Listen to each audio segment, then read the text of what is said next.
अब जब 500 राजाओं के बीच में राजा दशरथ जी ने कहा अब मैं विश्राम चाहता हूं, राम जी को युवराज पद पर अभिषेक करके आराम फरमाना चाहता हूं, तो राजाओं ने कहा मेज थपथपा करके आओ। अप्रूवल किया, समर्थन किया। सारे राजाओं ने एक स्वर से राजा दशरथ जी के कहते ही मेजे थपथपा करके राजा दशरथ जी का प्रस्ताव स्वीकार, सर्वसम्मत, बहुमत से नहीं। राजा दशरथ जी बहुमत से शासन नहीं करते, सर्वसम्मत से शासन, समझे? इसलिए सर्वसम्मत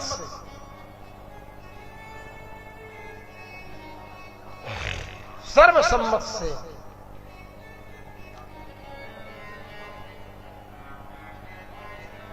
लोगों ने मेजें थपथपा करके राजा दशरथ जी के प्रस्ताव का स्वागत किया। राजा दशरथ जी ने लोगों से कहा, हाथ जोड़ करके जितने राजे महाराजे थे, बोले क्या अपराध हो गया हमसे, क्या गलती हो गई? बोले क्यों महाराज?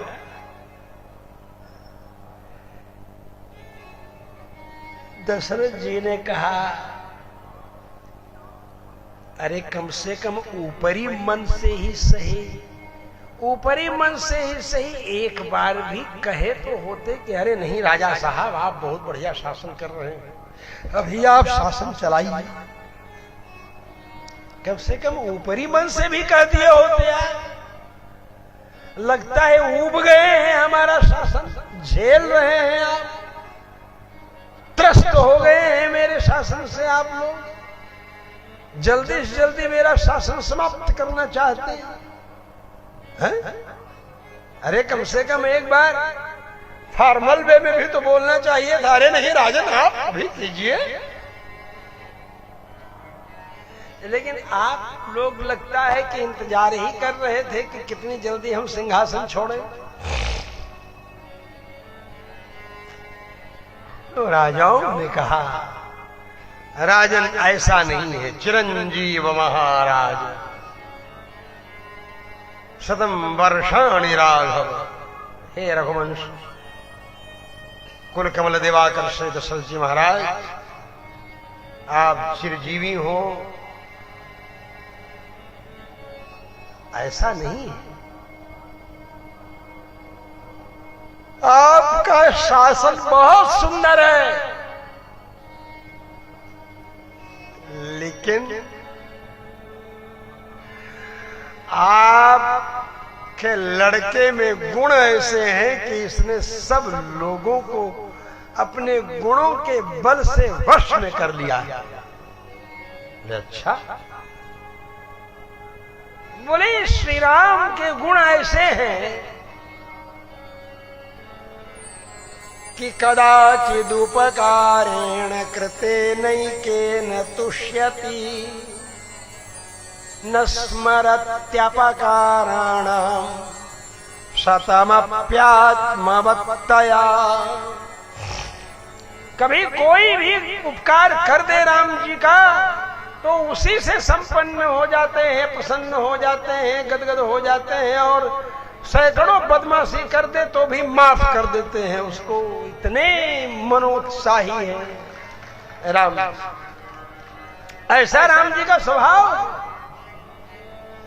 कहीं बाहर से भी आते हैं घूम घाम करके, और जैसे अयोध्या में प्रवेश करते हैं तो सबसे पहले वृद्धों के पास जाकर पूछते हैं, कहिए दादाजी ठीक हैं? वयोवृद्ध लोगों को भी दादाजी कहें चाहे पिताजी कहें, इनके बाप खुद 60,000 साल के बुढ़वा हैं, तो बाकी के जितने हजारों साल के होंगे तो वो सब भी इनके चाचे लगेंगे। बोलो भाई, सबसे समाचार लेते हैं, वृद्ध लोगों से पूछते हैं, जाकर के वृद्धा माताओं से पूछते हैं, माँ कैसी तबीयत है, ठीक है ना? माँ बोलती है वृद्धा कि बेटा मैंने तुमको देख लिया, बस इसी में मैं स्वस्थ हो जाती। राजा दशरथ जी भी राम जी को आते हुए जब देखते हैं, दृष्टवा तो राजा ही पुनर्युवेव। महर्षि वाल्मीकि जी कहते हैं कि राजा दशरथ जी राम जी को देखते ही जवान की तरह हो जाते हैं। पुनर्युवेव, पुनः युवा इव, पुनः जवान की तरह। ऐसे है राम, ऐसा राम जी का स्वरूप। राम जी सीढ़ी पर चढ़ने के लिए पहला कदम रखते हैं तो ऊपर कमरे में कैकेयी के साथ विचार विमर्श करते हुए दशरथ जी कहते हैं राम आ रहा है। ऐसा अनुभव हो जाता है दशरथ जी। कैकेयी जी को अनुभव हो जाता है, कैकेयी जी बोलती हाँ राम ही आ रहा है। ऐसी सेवा करते हैं मां कैकेयी की कि कैकेयी गदगद हो जाती है।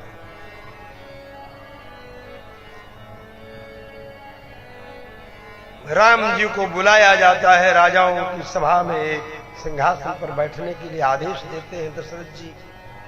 राम जी बैठ जाते हैं, राजाओं का निर्णय सुना दिया जाता है। गुरु वशिष्ठ जी से कह दिया जाता है कि कल युवराज पद पर इनका अभिषेक होगा। अब ये दीक्षित होकर के युवराज पद की मर्यादाओं का पालन करने के लिए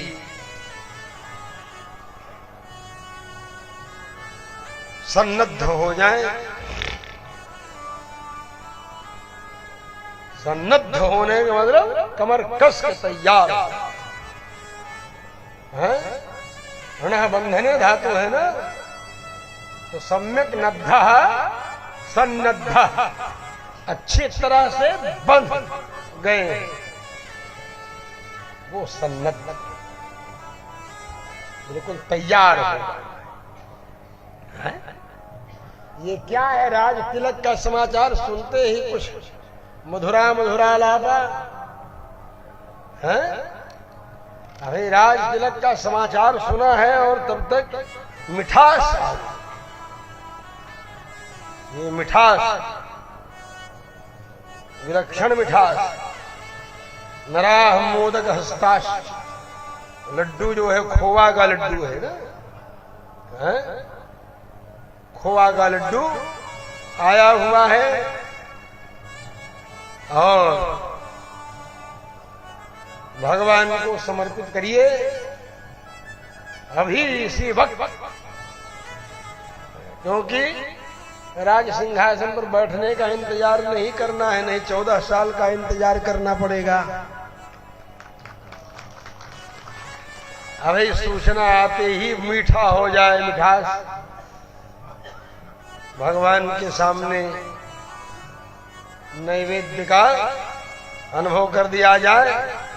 मूल पारायण करने वाले पंडित कीर्ति वल्लभ को 5 पेड़ा उसमें से दीजिए। पंडित जी 5 मुट्ठी निकालते हैं ना, सत्यनारायण जी की कथा के लिए जब पंजीरी बनकर तैयार होती है तो जब भोग लगता है शालिग्राम भगवान का, उसी समय पंडित जी 5 मुट्ठी निकालते हैं कि 5 मुट्ठी पंच कवल करी जीवन लागी। और उसी 5 मुट्ठी से पंडित जी रास्ते में जितने लोग प्रणाम करते आएंगे उनको सबको थोड़ा थोड़ा सत्यनारायण भगवान की कथा का प्रसाद देते जाएंगे। समझ गए? ये विधि मधुरा मधुरा लापा। राम जी यही कहते हैं, सीता जी भी बड़ी मधुर है। मधुरा नाम ही है, मधुरा लापा। मधुर माने मीठी, आलाप माने बोली। मधुरा मधुरा लापा ये कह रहे हैं, समझ रहे हैं? सीता जी भी मीठी हैं और लोग भजन गाते हैं, अयोध्या वाले बदल देते हैं, उसमें मीठी रस से भरेड़ी राधा रानी लागे को मीठी हर्ष से भरी हुई राजा दशरथ जी की, राम जी की राजधानी, समझे, अयोध्या की राजधानी लगी, समझे। ये अनुभव करते हैं। और सरजू जी का पानी मीठा मीठा लगता है, खारा नहीं लगता।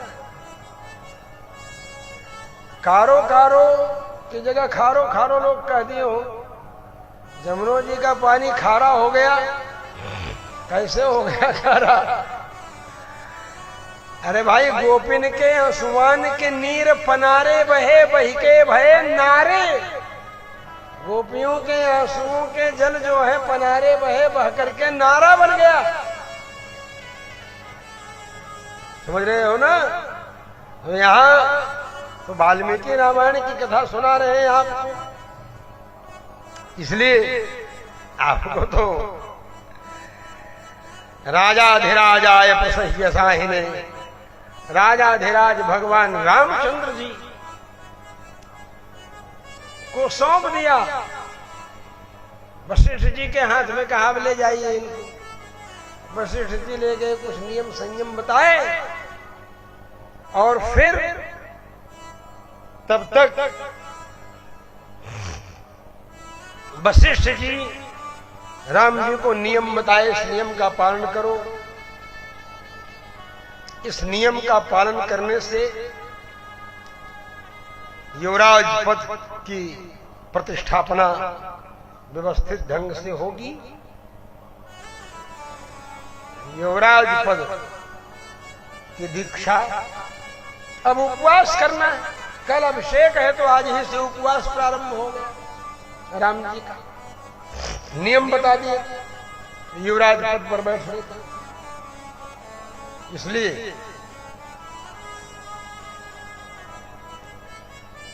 कहा ठीक है। अद्यैव दीक्षाम विशत, क्या कहते हैं? आज ही दीक्षा में प्रवेश कर लिए। इसके बाद राजा दशरथ जी ने सभा का विसर्जन कर दिया।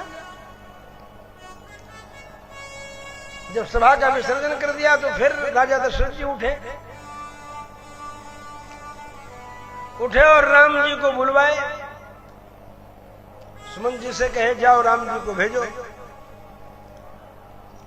राम जी आए दशरथ जी के पास, तो राम जी से दशरथ जी कहते हैं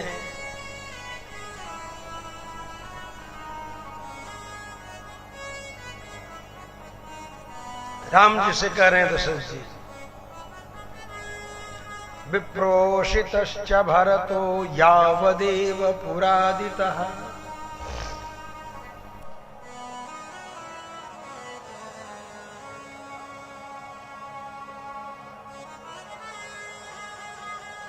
यौवराज्ये त्वमात्मानम् अभिषेचय सुब्रत किन्नु चित्तम मनुष्याणाम्। दशरथ जी कह रहे हैं कि जब तक भरत जी ननिहाल में हैं तब तक तुम अपना अभिषेक करा लो। यद्यपि भरत बहुत मानता है तुमको, लेकिन मनुष्यों के चित्त का क्या पता कब बदल जाए।